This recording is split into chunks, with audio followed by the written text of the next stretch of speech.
नमस्कार मित्रों, मैं हाजिर हूँ एक बहुत ही अच्छी नीति को लेकर। धोखेबाज स्त्री की पहचान, चाणक्य नीति। अगर आपने किसी औरत पर आंख मूंद कर भरोसा किया है तो ये वीडियो आपकी जिंदगी बचा सकती है। एक एक लाइन सुन लो, वरना पछताने का भी वक्त नहीं मिलेगा। मेरे प्यारे सब्सक्राइबरों, अगर आप भी सच्चाई को सुनने का हौसला रखते हो तो अभी लाइक ठोक दो और सब्सक्राइब जरूर कर लो, क्योंकि ये वीडियो दिल को भी झकझोर देगी और दिमाग को भी खोल देगी। चलिए चलते हैं चाणक्य नीति की ओर। क्या आपने कभी किसी ऐसे व्यक्ति पर भरोसा किया है जिसने आपके विश्वास को तोड़ा हो? विशेष रूप से जब बात स्त्रियों की हो तो समाज में कुछ ऐसे उदाहरण भी सामने आते हैं जहां स्त्री अपने मुंह, सौंदर्य और वाणी की चतुराई से पुरुष को अपने जाल में फंसा लेती है, फिर धीरे धीरे उसके जीवन को पतन की ओर ले जाती है। चाणक्य, जिनका नाम लेते ही राष्ट्रनीति, धर्मनीति और व्यवहारिक जीवन की बारीक समझ याद आती है, उन्होंने न केवल राज्य संचालन की बातें की बल्कि व्यक्ति के व्यक्तिगत जीवन में आने वाले खतरों और भ्रमों पर भी विस्तार से प्रकाश डाला है। चाणक्य कोई साधारण मुनि नहीं थे।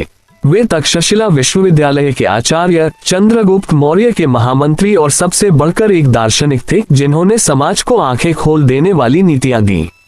उन्होंने स्त्री के सौंदर्य, व्यवहार और वाणी से उत्पन्न होने वाले मोहजाल के खतरों के विषय में भी विस्तार से बताया है। परंतु इसका अर्थ यह नहीं कि स्त्री को नकारात्मक रूप में देखा गया, बल्कि उन्होंने उन विशेष स्त्रियों की पहचान करवाई है जो अपने स्वार्थ के लिए किसी भी सीमा तक जा सकती हैं। ये जानकारी हर पुरुष, हर परिवार और हर उस व्यक्ति के लिए जरूरी है जो अपने जीवन को धोखे से बचाना चाहता है। ये वीडियो एक सामान्य मनोरंजन नहीं है, बल्कि एक चेतावनी है। ये सिर्फ एक पुरानी नीति की व्याख्या नहीं, बल्कि आज के समय में भी उतनी ही लागू होने वाली सच्चाई है।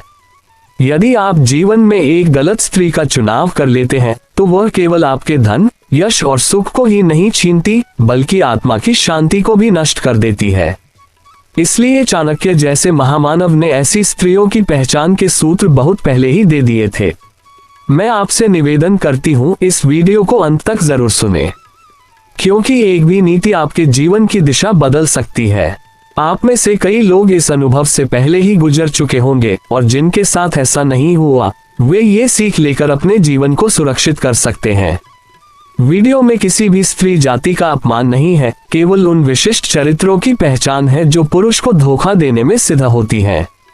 इसलिए खुले मन से सुनिए, समझिए और अपने जीवन में इसका सदुपयोग कीजिए। अब प्रस्तुत है चाणक्य नीति की वह अमूल्य जानकारी जो धोखेबाज स्त्री की पहचान पर आधारित हम। भाग 1, पहली नीति। स्त्री अपने सौंदर्य, वाणी और कोमलता से पुरुष को आकर्षित करती है, यह उसकी स्वाभाविक शक्ति है। किंतु चाणक्य कहते हैं, सुंदरी नारी यदि अत्यधिक सजने संवरने लगे, दर्पण में बार बार अपना चेहरा निहारे, तो वह निष्ठावान पत्नी नहीं हो सकती, वह केवल मोह और छल का जाल है। चाणक्य नीति स्पष्ट रूप से चेतावनी देती है कि जो स्त्री हर समय अपने रूप का प्रदर्शन करना चाहती है, दूसरों के आकर्षण की वस्तु बनना चाहती है, वह पतिव्रता नहीं होती।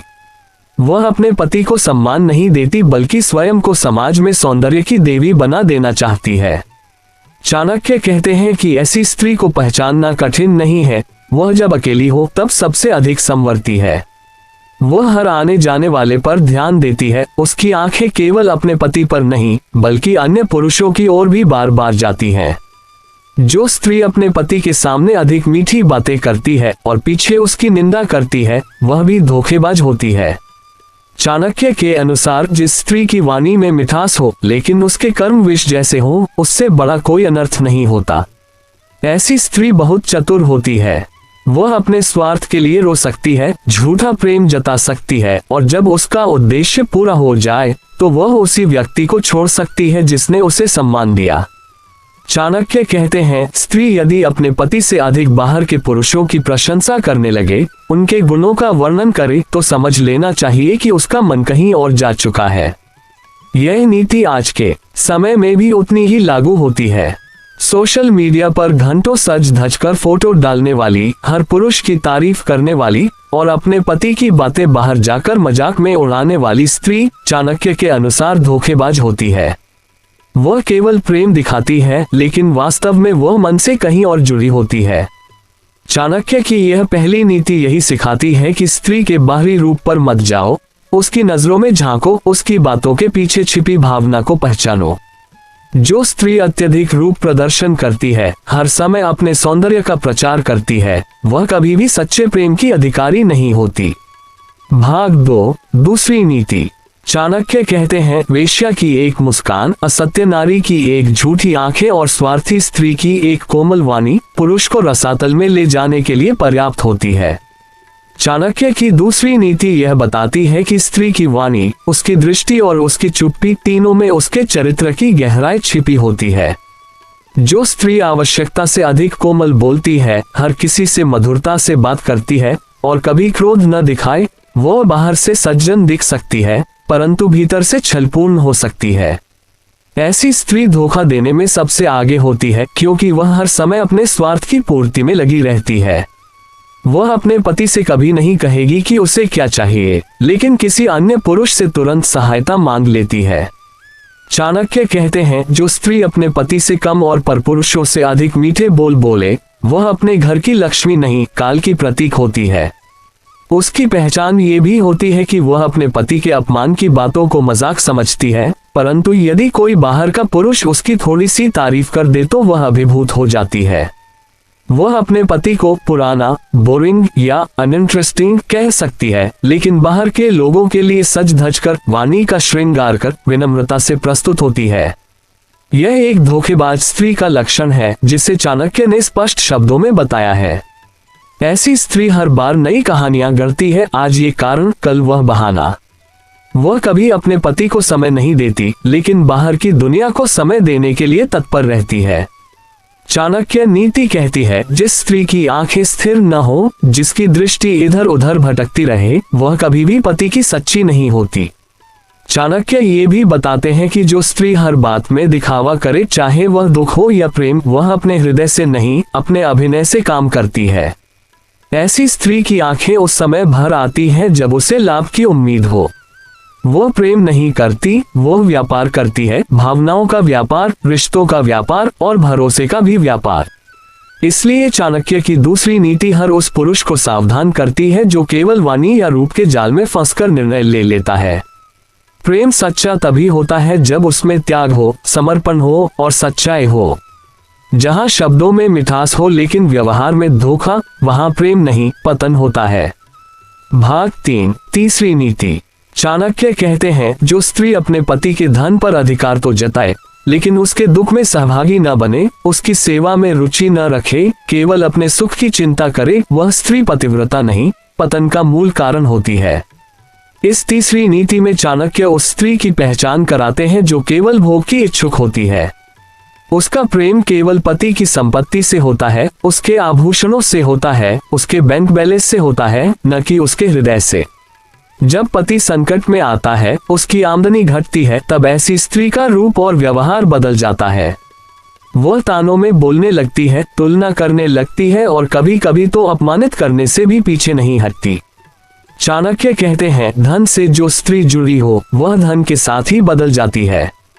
ऐसी स्त्री यदि पति को दरिद्र देखे तो या तो घर छोड़ देगी या फिर उसे अपमानित कर जीना हराम कर देगी। वह स्त्री जो हर समय अपने पति से कुछ नया दिलवाने, सैर सपाटे, गहनों और कपड़ों की बात करती है, परंतु जब पति बीमार हो, थका हो या तनाव में हो, तब चुपचाप मोबाइल चलाती रहे या कानों में ईयरफोन लगाकर दुनिया से कट जाए, वह धोखेबाज स्त्री होती है। चाणक्य आगे कहते हैं, जो स्त्री पराई समृद्धि देखकर अपने पति की तुच्छता जताए, वह घर की रक्षक नहीं, भक्षक होती है। ऐसी स्त्री बार बार दूसरों के घरों का उदाहरण देती है, देखो फला की बीवी को पति क्या क्या दिलाता है, उसका घर कैसा सजा है, वो विदेश घूमे, हम तो गांव से बाहर नहीं निकले। ये बातें धीरे धीरे पुरुष के आत्मविश्वास को तोड़ देती हैं। वह उसे तुच्छ महसूस कराती है और यही स्त्री का सबसे बड़ा धोखा होता है।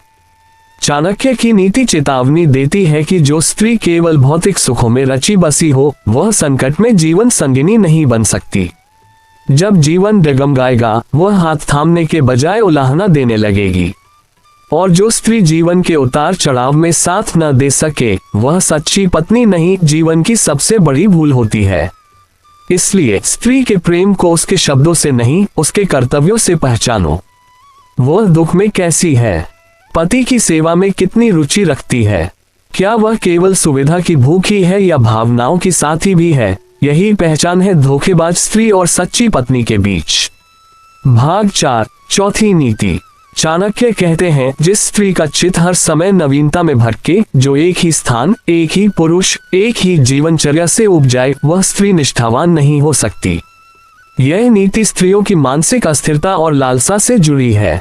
चाणक्य कहते हैं कि धोखेबाज स्त्री की पहचान ये होती है कि वह कभी भी स्थिर नहीं रहती, न अपने विचारों में, न अपनी इच्छाओं में, न अपने रिश्तों में।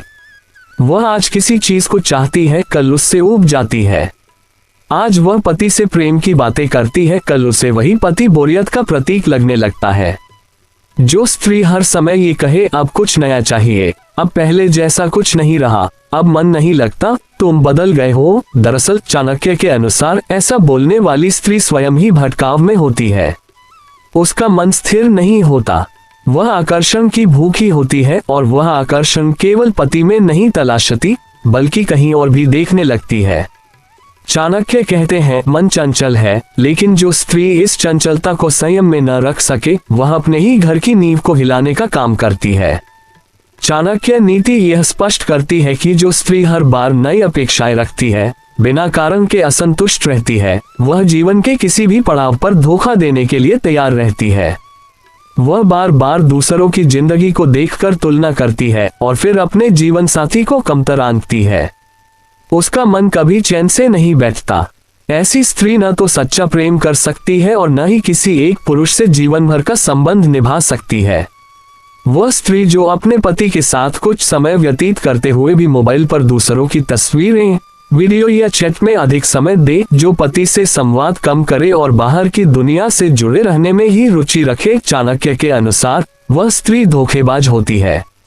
स्त्रियों की यह प्रवृत्ति विशेषकर तब सामने आती है जब उन्हें अपने जीवन में कोई चुनौती या सीमित संसाधन मिलते हैं। वे बाहर के दिखावों में अपनी वास्तविकता खो देती हैं और फिर परिवार, पति, बच्चों सभी को पीछे छोड़कर मुंह के पीछे भागने लगती हैं। इसलिए चाणक्य की यह चौथी नीति पुरुष को सजग करती है। यदि स्त्री में धैर्य नहीं है, संतोष नहीं है और वह मन, वचन, कर्म से स्थिर नहीं है, तो उसका साथ जीवन भर निभाना कठिन हो जाता है।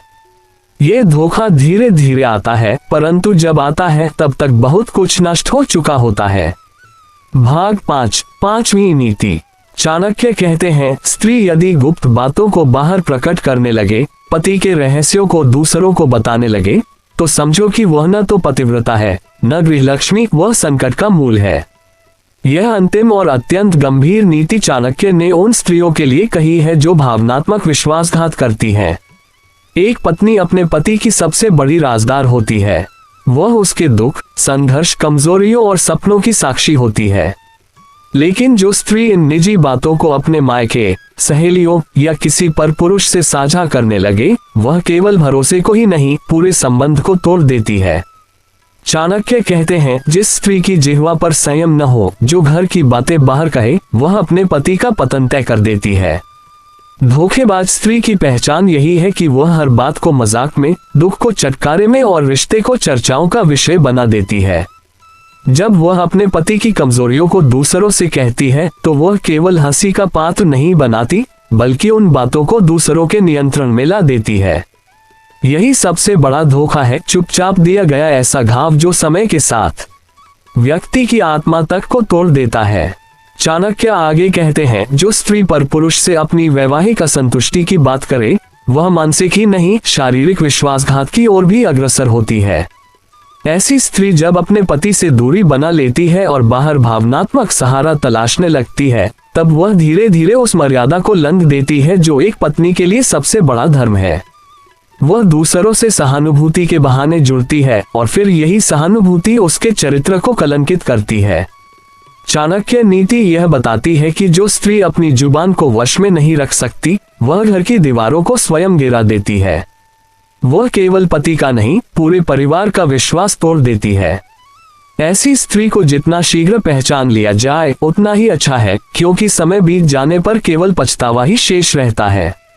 अंत में चाणक्य यही कहते हैं, जहाँ स्त्री वफादार हो वहाँ दरिद्रता भी सुखद लगती है, लेकिन जहाँ स्त्री विश्वासघाती हो वहाँ वैभव भी विष बन जाता है।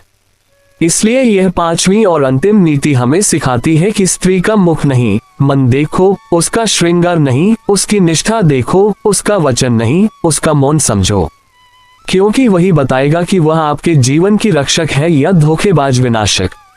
छठी नीति, चाणक्य कहते हैं, जिस स्त्री का हृदय छल से भरा हो वह दया का अभिनय करके भी अपने लक्ष्य की पूर्ति में लगी रहती है। यह नीति उस स्त्री पर लागू होती है जो हर समय मासूम, अबला और त्यागमयी दिखने का अभिनय करती है, परंतु भीतर से वह केवल अपना लाभ देखती है। वह जब भी गलती करती है तो तुरंत आंसुओं का सहारा लेती है। जब भी किसी बात पर पकड़ में आती है तो तुम मुझसे प्यार नहीं करते जैसे वाक्यों से पति को भावनात्मक रूप से ब्लैकमेल करती है। चाणक्य बताते हैं कि यह सबसे खतरनाक रूप होता है धोखेबाज स्त्री का, क्योंकि यहाँ धोखा केवल शारीरिक या सामाजिक नहीं होता, ये भावनात्मक स्तर पर होता है। वह पुरुष के मन, आत्मा और चेतना तक को बांध लेती है और धीरे धीरे उसे आत्मग्लानि में डुबो देती है। वह स्त्री हर समय पति को ये जताती है कि वह कितना पीड़ित है और खुद को एक बेचारी की भूमिका में रखती है, जबकि उसकी हर योजना पति को मानसिक रूप से कमजोर बनाने की दिशा में होती है। चाणक्य ऐसे व्यवहार को भावनात्मक दास्ता कहते हैं, जहां पुरुष ये तक नहीं जान पाता कि वह पीड़ित है। सातवीं नीति, चाणक्य कहते हैं, स्त्री यदि अपने पति को अपमानित कर दूसरों के सामने स्वयं को ऊंचा दिखाए तो समझो वह सच्ची पत्नी नहीं, अहंकारी छलनी है। यह नीति आधुनिक समय में बहुत अधिक देखने को मिलती है।